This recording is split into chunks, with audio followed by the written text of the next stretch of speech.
Ladies and gentlemen, welcome back to the Thor Open League of Legends stream. We are here with Team Fnatic and Team Copenhagen. Wolves up 1-0. Fnatic, very, very strong game. I'm the FourCourtJester, with me in Sigma Theory. And we're going to get into game number 2 as soon as Cyanide comes back from the bathroom. Well, you know, they are human. They gotta take care and control and make sure that, you know, they're performing at optimal situations. So, Jester, I do have to ask for our viewers, those of them that want to see more of you, Jester, where can they go to find more of you? Google's your best friend. FourCourtJester is pretty much just my ID everywhere. Twitch, Twitter, YouTube, and Facebook. Exactly as you see here on the stream. Every realm I think I own the name on as well for League of Legends. And yeah, I've been around the scene as well, so it's pretty well documented by now. But you're a bit more of a newer face to the scene in Sigma. That I am. Yeah, I kind of just fell into it, and I've absolutely just been, you know, I've been bitten by that bug, as you kind of say. Once you start, you find every pot that you can get into, and you really hammer it in it. Wow, I screwed up saying good luck, have fun. GG. Good job, Jester. But I think you're out there on Twitter and Facebook in Sigma Theory. I mean, that's at least what I put here for your casting credit. you know what, you got it. Yeah, I've been doing a lot more on my YouTube lately, but yeah, so that's pretty much where you'd find it. So I believe, yeah, we did get into that first game, or the second game now. Fnatic securing a victory for game 1. We're going on to game 2 here. Yes, sir, that is exactly right. Here on a beautiful Sunday, December 9th, the first Thor Open League of Legends, looking for that slice of pie. About 10,000 US is the exchange rate for first place, and I do believe it's a very sharp cutoff for second place. Not entirely too sure what third. I think they get 10,000 of the Swedish kronas. I believe so. That's what I have written down here. 70,000, 20,000, 10,000. But still, that's a very sharp drop-off. But either way, I mean, if Fnatic can keep playing as they are, they're going to be able to solidify that cash in their pocket, and then maybe they can, you know, buy some alarms and some clocks and some maps, and next time they won't be late. Oh, come on! It's an esport event. When does that ever go absolutely smoothly? Never. All right, so Fnatic banning out Olaf first pick. Actually, another Olaf ban. We haven't, you know, we've been seeing him picked a lot. I guess they just don't necessarily want to deal with that. I mean, Copenhagen Wolves, they've been playing Olaf with a lot of really good, you know, opportunities. So Diana coming out as a ban from Wolves, their first ban. Cho'Gath being banned out from Fnatic. That's another target ban against, you know, Sven. Against Sven, yeah. And then Vayne banning out. Of course, you have to ban out Reckless as Vayne. Rengar, last ban for Fnatic, and then Gragas being banned out from the Wolves. That one's actually a little bit interesting. Now, we did hear from Nigadbro that, again, they have something up their sleeve. So I'm wondering if that Gragas ban isn't so much a target ban as it is a we don't want this to counter our strategy ban. I can't imagine it's a target ban because it's absolutely, like, it's the first we've seen of it. And if we do have something up there, I kind of assumed that accelerated metagame from last round. I mean, we took 2 towers from the Wolves in 10 minutes and a dragon to their name. I was hoping that, you know, that was going to be their deal breaker against Fnatic, but if it's now or never. If that wasn't it, it has to be now, because this is do or die. They're down 1-0 in a best of 3, so we can hope and we can pray. Something to note here, that those are the same bans from Fnatic from game 1: Olaf, Cho'Gath, Rengar. Yeah, that is rather interesting that they're banning out the jungle and the top lane rather than, you know, like what we're seeing with other bans that usually they're targeted, you know, towards the mid lane or even, you know, that Vayne for the AD carry, or even mostly the support. But actually, now that I realize it, you know, Zyra was able to be picked up by Wolves. So instead of banning it out, and taking it away from Fnatic, we're actually seeing them just take it themselves with that Elise pick. So that's rather interesting. Expeke picking up Ezreal for the AD carry on Fnatic, and then Leona actually getting picked up. I believe that's the first we've seen of her so far this tournament. You might be right on that. I think I was speccing a Leona before the tournament just to ensure stream settings. But yeah, I don't think we've seen a Leona this exact tournament. But I mean, she is a nice offensive support in that bottom lane. I mean, we've seen a lot of Lulu and we've seen a lot of Zyra. And I think Zyra's almost been a 100% pick this tournament, at least when it comes to the Copenhagen Wolves and Fnatic. But Leona, I mean, at the same time, that Zenith Blade has a really good knack of getting into your back line. I mean, that it doesn't matter how many people are in front of you. She's going to get into that back line, get off that block, that solar flare. Really nice initiation on their part. And at the same time, again, we're not seeing any form of bans against Lee Sin against Fnatic. I think they've had a 100% Lee Sin tournament. Huh. You know what? I'd have to look at that sounds about right, yeah. Xin Zhao getting picked up on the side of Wolves, and then Corki getting picked up as well. I'm still not picturing anything big from that, that Gragas ban. I mean, I guess if you have a mid lane Elise, Gragas would do pretty well because he can just outrange. Once you get close to Elise, that's the biggest issue. So if you have, a Gragas barrel farming from far away, plus the natural sustain that he has, I'm a little interested to see what their last pick would be, but it looks like Katarina getting locked in, and then Mundo locked in for Fnatic as well. So there's obviously going to be a Katarina mid lane and a Mundo jungle, as well as another, Soaz Lee Sin. We haven't seen Soaz run something like Kha'Zix yet, or another one of those off chance picks. Fizz. I mean, he's not locked in, but just the idea of a Fizz, that would probably be a mid lane Fizz. Okay. See, this is why I wanted to wait for that 5th pick. If he locks that one in, that would make sense as to why they would ban out that Gragas. I mean, although they did have last pick, but it's interesting. I mean, just knowing that Fizz could very well be picked, and it works well with the team. I mean, they don't have any real, front tank. Like, yeah, there it is, that Fizz lock in. Okay, so it's gonna be a top lane Fizz. No, sorry, Jergson's mid. What am I saying? Yeah, it's a mid lane. He's not actually taking flash though. He's taking barrier ignite on that. Looking for them dives. I mean, with the Urchin Strike and the Playful Trickster, I mean, you do have some mobility and some damage reduction coming out of that. So barrier ignite, of course. Again, barrier, really good counter to ignites, but we're only rocking 2 ignites so far for the Fnatic crew. I mean, they could change up their summoners at the last moment, but Expeke is actually looking at a teleport. That's it. We saw that back in IPL 5 too. They run Katarina with teleport, and then they end up just using that general, that mobility from Katarina to just run to a lane that's about to get dove on and pick off and get a, like a double kill that the last time we saw him run Katarina, that first thing that came out immediately from the game was that teleport top when it was running 1v2, and they started to get dove on, and they got a double kill off of it. So, actually rather interesting. And again, we could also see, a lane swap coming out of this one at the same time. I would assume that Fnatic wants to run their Ezreal Leona against the Corki Zyra, but that Corki Zyra is a very bursty lane. It's not something you want to comfortably go up against and safely farm with. You really have to be careful when it comes down, obviously, to that lane.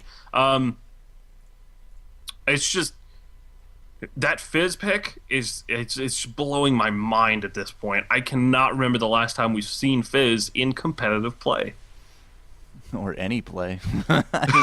I have not seen a Fizz. The last time I saw a Fizz was a kill lane bottom, Fizz and Lee Sin, support Lee Sin. That's a pretty nasty combo because he can just Urchin Strike in, you safeguard in with Lee Sin, Tempest, and then usually it's over because now you got two people in your face. But I'm taking a quick look at Jerkson. He's actually not changing his runes, and he's still rocking 2190. So it's exact same runes as all the ranged AP that he has been doing, as well as his Diana. So there's no special kind of runes coming out of this. And once again, that Gragas ban, what were they going for a Gragas ban just to hide a Fizz pick? And that's kind of the question of the day at this point.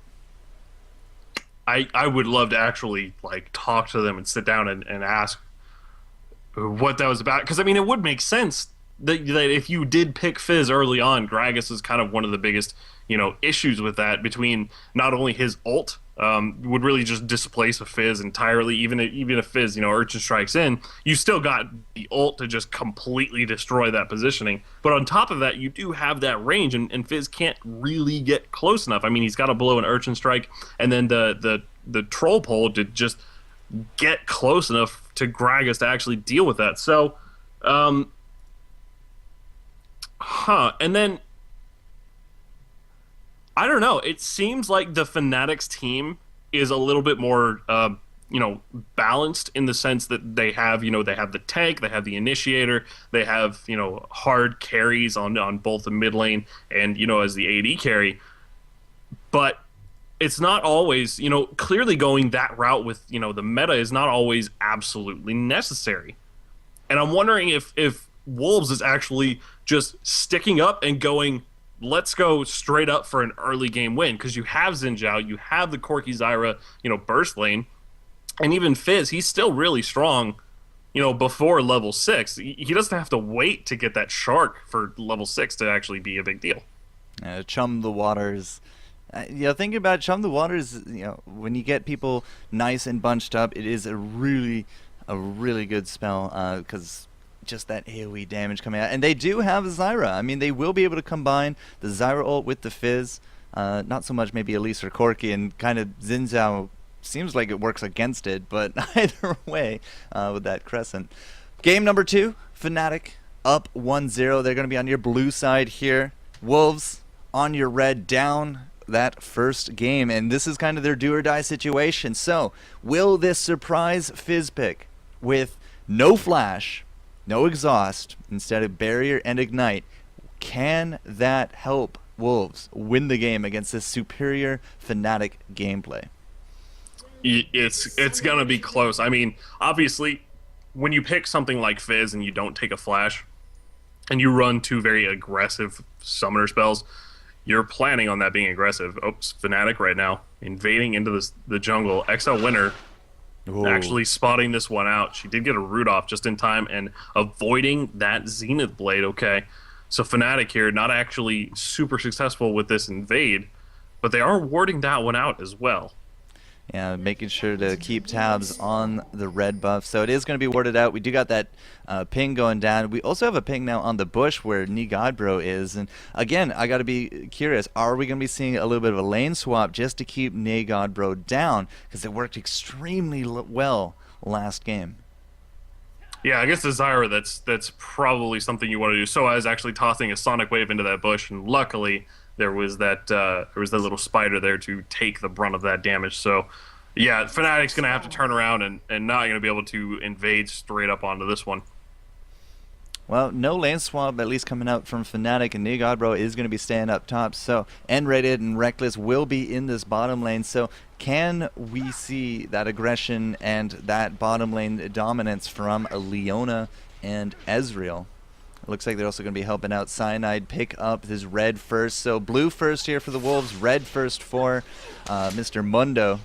Mundo doesn't really need the blue to start things off, but able to just chunk it down really nice. Is going to be a smiteless, so he will have it for that blue. And now Cyanide is Mundo, and Mundo has had a history, or at least a good history, of being able to counter jungle.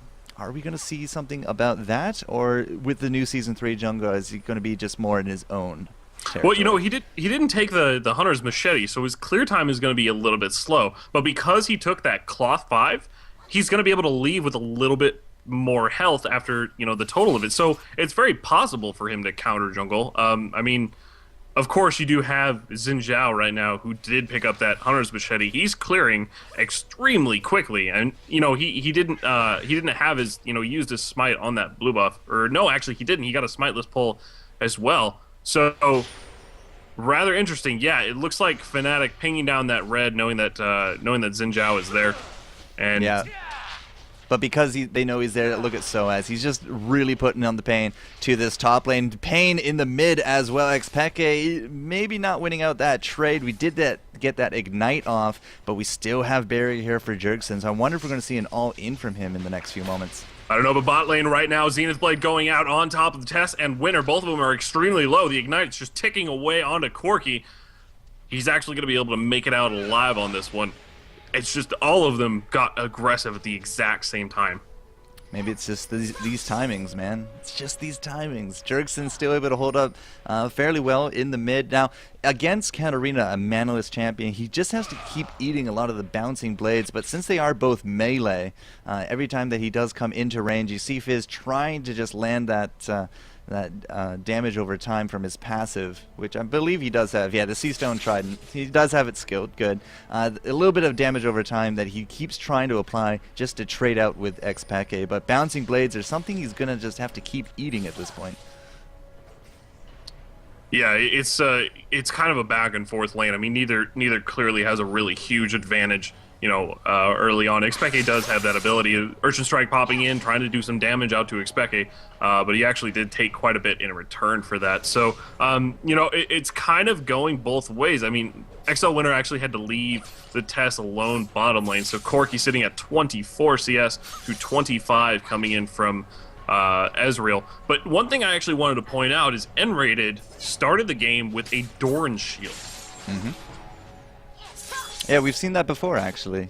Doran's shield first on the support. I think it was maybe the Lulu, but there's the Zenith Blade going in for the stun on top of the Test, but still, those plants able to do a lot of damage in this bot lane.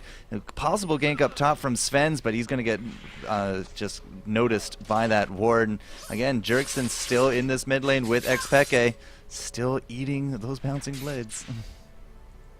Yeah, I mean, of course you want to trade back and forth with that one. Katarina started out a rejuvenation bead, so every time she tosses something and gets a trade onto Fizz, I mean, she's going to come out in the long run ahead. But again, I mean, we had Fizz start out with only a crystalline flask and a couple of potions. We had Ezreal start out with a crystalline flask and a couple of potions. We didn't see him start like Cloth 5 this time, or even like a longsword or even boots at that point. So I mean, everyone is just trying to bully each other out of lane. No one really has a straight up count at this situation.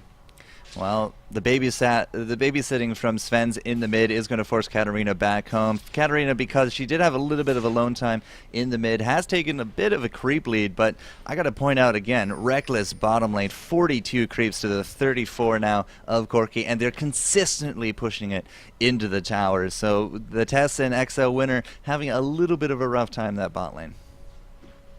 Yeah, I mean, 42 CS on Ezreal, it's at this point, it's kind of starting to get a little dangerous. I mean, he hasn't gone back to buy yet, so he's sitting on 1,300 gold. I think at this point he's just like waiting to get a BF sword or to go back when he can to buy a bunch of items. Because Corki came back with a lane with those 2 Doran's blades and a cloth armor. So I mean, he's going to be able to trade a little bit better. But he's still missing a lot of experience. He's missing a lot of last hits from it. Godbro actually getting engaged on by Soaz, but he did land that stun. So he was able to kind of shut down that trading early on.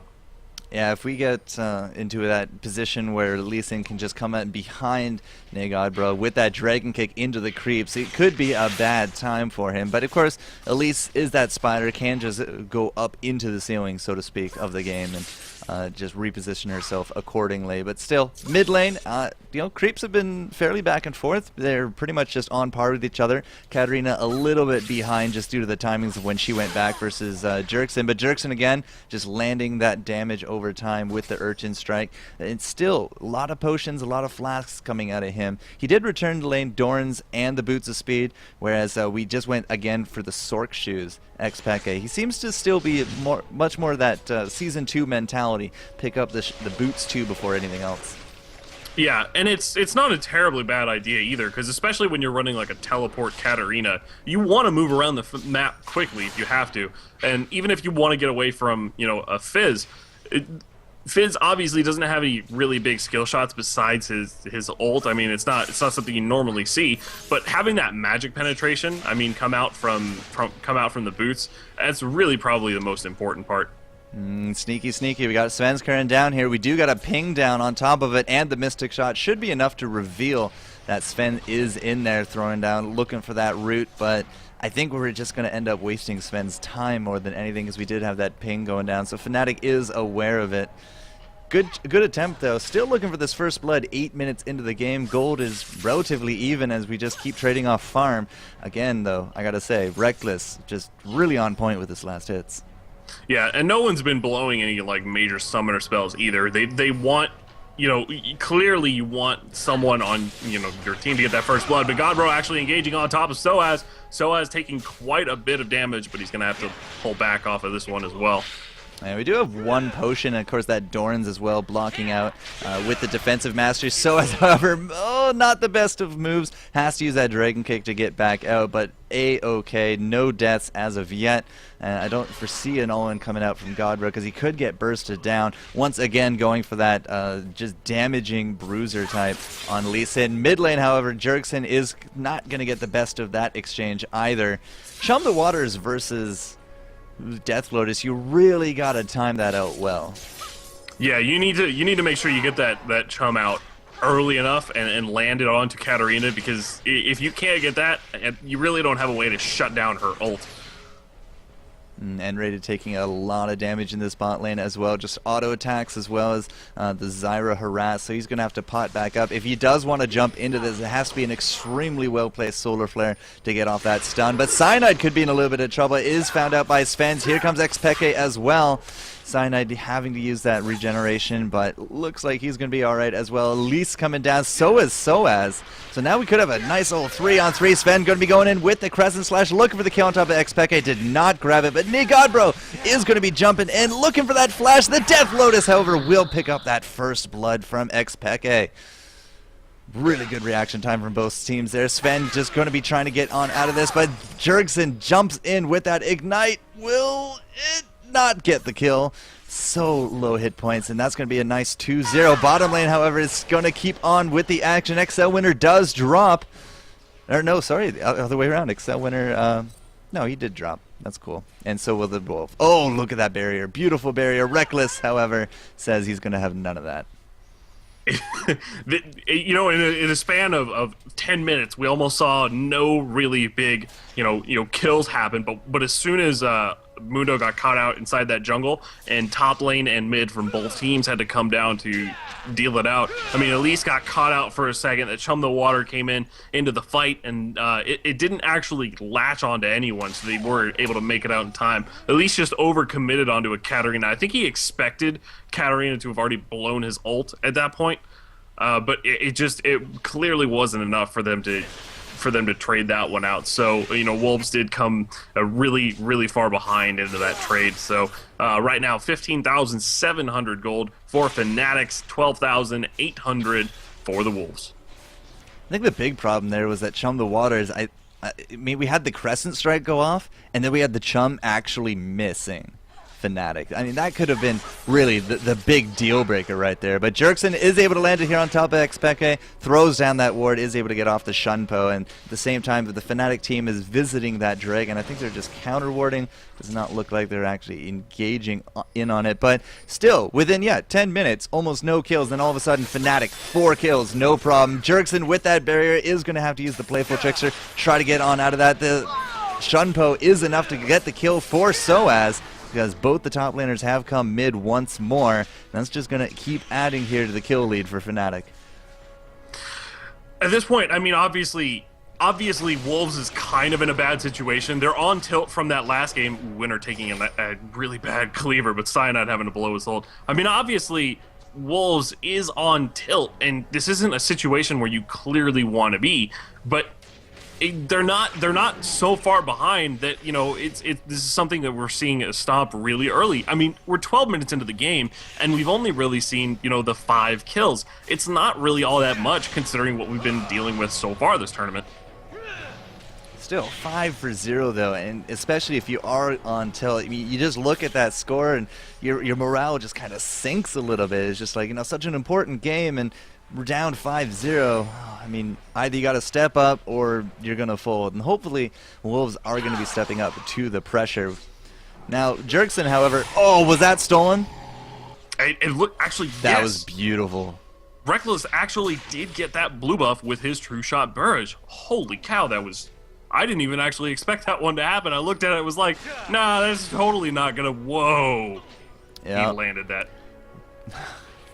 Milestone after milestone, Fnatic still increasing their lead, taking away that blue buff out from Jerkson. Now, if you've noticed, we've had a little bit of a lane swap as well, because we've had Expeke go up top, and we don't actually have a blue on the map right now for Fnatic, but you can probably expect Katarina top lane to be taken at Lee Sin, very likely not needing it. But yeah, we've had a little bit of a lane swap. Lee Sin is now mid to take on that pressure from Fizz.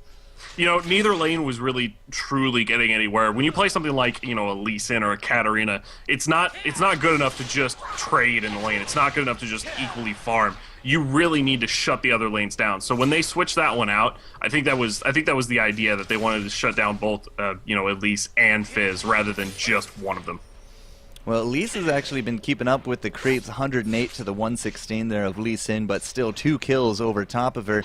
Other than that, the other lanes haven't even hit the triple digits quite yet, although, I mean, again, Reckless, 136 to the 101, and Katarina, 104 with that kill and 2 assists to Fizz's 86. This Fizz pick so far hasn't shown its worth quite yet. No, and Fizz is definitely a mid-game style champion, so if anything happens, we wouldn't see it yet. A true shot barrage landing down on top of Zyra. Zyra getting taken out by the Leona. Zyra actually getting picked off by the turret at the same time, so both of them getting traded. But Reckless finishing off Corki with a nice Mystic shot, and then he's going to trade that out for bottom lane. Well, at least we got a kill on the board for the Wolves with that revenge, but that was just an extreme amount of burst to go for that tower dive. At the same time, Jerkson not getting the best of trades in that mid, and Fnatic just 2-manning this dragon at 15 minutes. Cyanide and Soaz, nice safeguarding, nice health regen, able to take it out pretty simply. And this is not exactly the first time I was expecting out of a Mundo, but Mundo has the Ruby Sightstone. I was just about to point that out. I saw that and I was like, wait a minute. No, but actually, yeah, I expected this. Like when they first started talking about how the Sightstone worked, I was thinking originally, you know, junglers and supports are going to be the first ones to start buying this one. I actually assume that we're going to see top lanes start to pour money into it as well. Because if you have 1 or 2 Sightstones, I mean, that's a lot of free wards. But if you have 3 of them on your team, or even 2 Ruby Sightstones early on enough, I mean, you have the entire map covered with wards, and those are constantly available.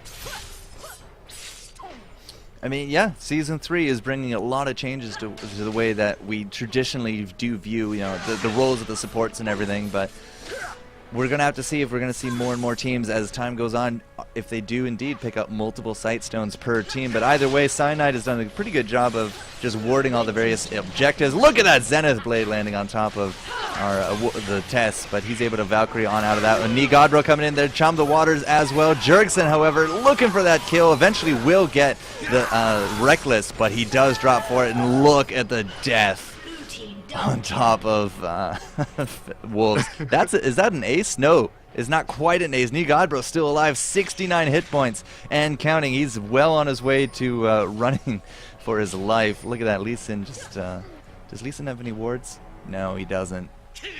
Actually, Godbro might even suicide into this tower. I don't know that he's actually going to be able to make it away from this when he's recalling back into that bush. Teleport. Expect he teleported down to that bottom or that top lane turret. Godbro actually just running out, and there's the execution. But yeah, that was definitely a really good trade there from Fnatic. I mean, you clear 4 people out of the team, you take that mid lane turret, and Fnatic is just looking extremely strong at this point. I don't know that their Fizz pick, coupled with the the Xin Zhao jungle, I don't know that it's gonna be enough at this point. I mean, they could very well turn this one around. It's always possible for something to happen, for Fnatic to maybe not be totally there in a team fight, or for Wolves to kind of get some form of advantage somewhere. But it's looking to be another game. It's gonna be really close. 11-2, 10,000 gold at the 17-minute mark. We already have that Infinity Edge on Reckless, who's just been farming like a champ. 2-1-6, did drop that last team fight just to that huge pressure that Jerkson was able to bring to the table, but still 2-1-6, 170 creeps. How much gold has he actually farmed up? 7,200. In fact, wow, this is a little bit of a dismay to see. 4,600 gold is the top gold, and that's Corki for the Wolves. Everyone on Fnatic is above that, and that's the highest amount for the Wolves. This is one of those games where you start to look at it and think, I would be amazed if something would turn around. But again, you gotta remember, I mean, these people all did qualify together. Sven actually getting on top of Reckless. Reckless did actually get taken out. Expeke almost getting taken out as well. Expeke finally goes down, and Godbro is really low. Sven is also pretty low as well. Cyanide sitting there around that blue buff. Corki just alone at the top lane. Leota ult popping on top of Corki, and there goes that Psionic Wave, and Fnatic finishing that one off as well.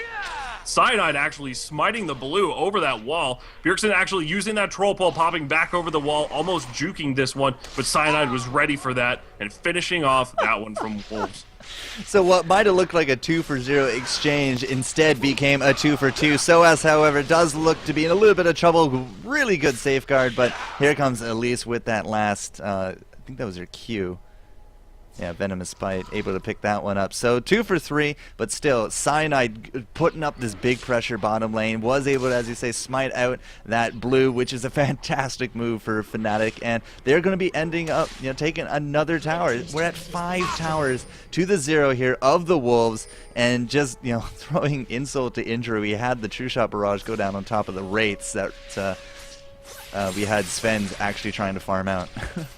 This is a rather interesting game so far. I mean, this isn't something where Wolves can say, they've pretty clearly won this one, we can just surrender and move on to the next game to go. This is it. If Wolves does not turn something around here, Fnatic is going to walk away with a win. We do got pings going down exactly where the Fnatic crew is kind of sitting. Winner throwing down a little bit of harass on top of Expeke, but it does not land on top of Reckless. Just maybe looking for a little bit more pressure, but still, Wolves seem very confined at this point. And as you say, if they don't turn something around, if you back a wolf into a corner, it's supposed to become as vicious as possible. You really can't put him in that situation. Can they grab this kill on top of it? End rated. The Chum the Waters will land on top of him, and there goes the 3 talent strike from Sven, but the shield and the flash means that she's going to be getting out of this one. Reckless, however, now is exposed. We got Soaz with the Dragon Kick, just trying to keep Reckless alive, not able to do so, but Sven is going to be dropping to that Ignite. We also got Cyanide now here as well. Expeke maybe looking for that Death Lotus, is able to pick up the kill. Shunpaw's on over. XL Winner is dropping another Shunpaw, going here to the knee god, bro. That's going to be a very, very dead Arachnid. I keep looking at this and thinking, something, the Wolves, there's just something that they've got to be able to do. But, Expeke obviously popping in on top of the Fizz, and Expeke cleaning that one up. But every time I look at it and I think, I don't want to believe that this game is completely over.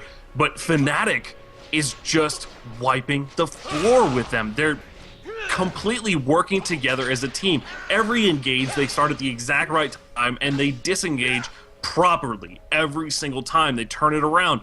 Wolves is in a really, really bad position. I cannot imagine what they could possibly do to turn this one around. I mean, the biggest thing that would happen is that Fnatic would have to really mess up a fight, and not just one, but, the next 2 or 3, and even then, I don't know that it would be enough. For whatever reason, chat is going crazy. I have no idea what's going on down there. But as you said, I mean, it just doesn't seem like there's really anything that the Wolves can do as they get wiped pretty much left, right, and center. We also got this big pressure now coming out. Sven's going to get caught out. There goes the Crescent Strike. Bouncing Blades. Shunpo. Yeah, it's going to be enough. Expeke solidifying another kill. And down south as well, Zyra dropping to Leona. You don't really hear that too often. Sunlight's usually healthy for plants, but at the same time, we also have a revenge kill coming down on top of Soaz. Does not matter because Cyanide and Leona once again picking up more kills. The only person still alive out of this one is the Tess, and still he is on the retreat from this Reckless, who does have himself that Zeal 22 minutes in. It's very likely a dead set of towers and an inhibitor. We could very well see a push to end the game next team fight here from Fnatic. I mean, the timers are there. I mean, Godbro and Bjergsen won't be up for another, 15, 30 seconds, and there goes down the Tess.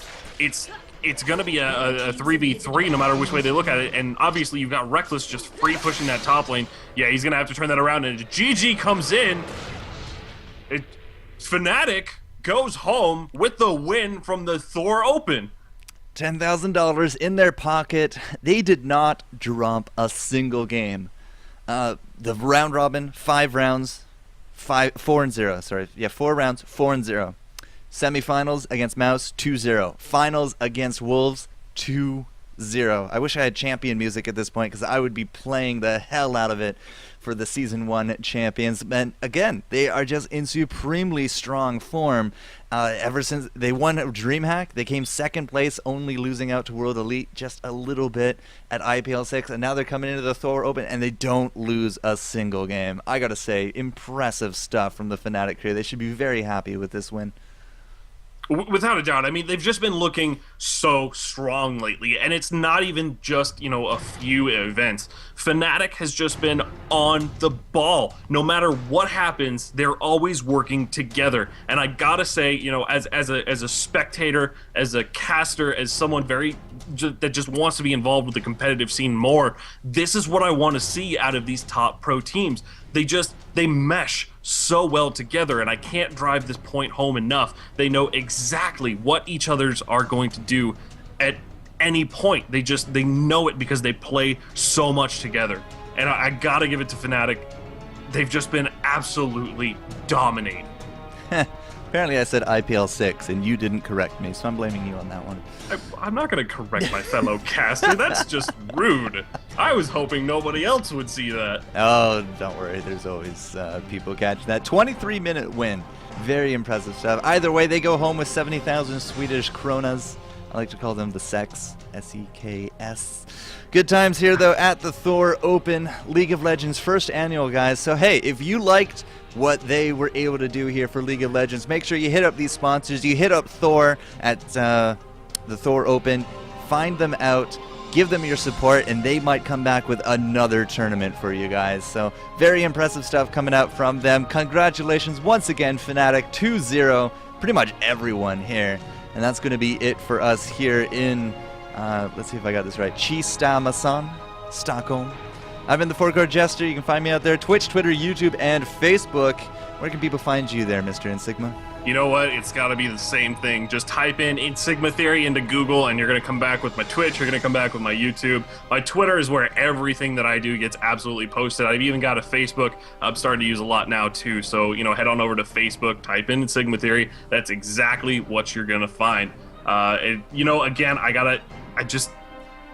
I just want to thank everyone for what's been going on. All the viewers that have been with us since the start of this. All the the teams that have been just pouring their mechanical skills and pouring their souls into these games. I mean, yeah, Fnatic did take this all away, but Wolves, you have to give them credit. They did extremely well in the round robin phase and the semifinals. They did extremely well, that's for sure. I don't have anything here from the admin, so I guess that we're just going to wrap this up. Thanks again for watching, guys. Make sure to check out the Thor Open, and hopefully they will be bringing you more tournament content. Until then, enjoy your League of Legends. Enjoy Season 3. Take care. Have fun. Good luck. All that fun jazz. We'll catch you another time.